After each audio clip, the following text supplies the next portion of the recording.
Hi, this is Leslie Klein, and this is my discussion for the Abstinence Project Progress.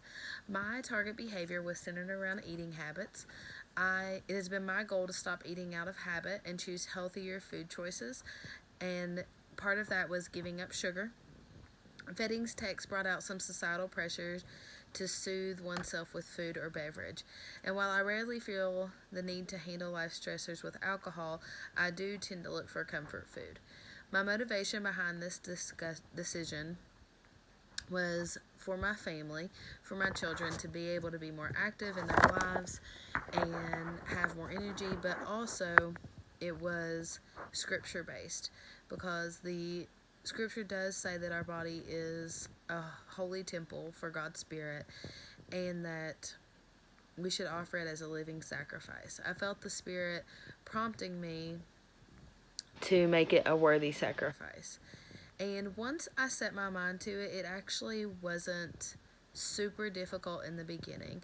In the beginning, it was pretty easy to substitute sugar or unhealthy foods, substitute them with something else, like a glass of water, whenever I was feeling a particular sugar craving, or just getting a little bit of peanut butter or something like that.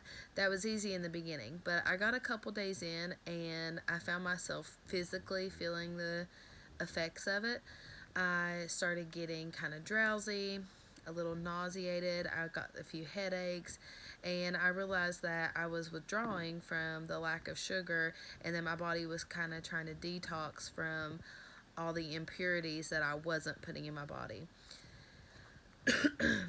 After those couple days, I had to resist the urge to fall back into my old habit.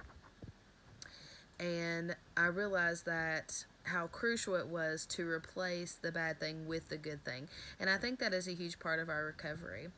In Matthew, it states that when a spirit leaves the body, it will roam the earth seeking rest but will find none.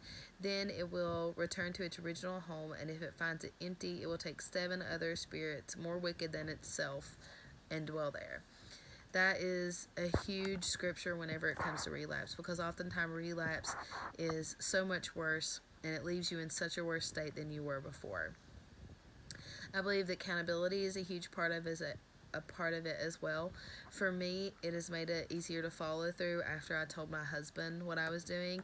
In the beginning, I didn't want to be honest about it because then I had more to lose.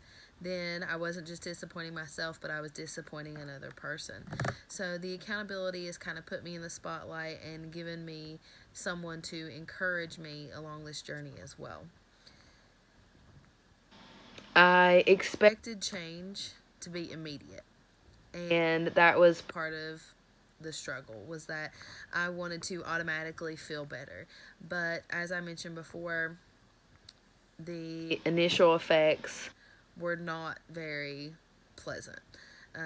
Like I said, I was feeling bogged down, nauseated, and I remember thinking that I would feel better if I would just have a little bit of sugar.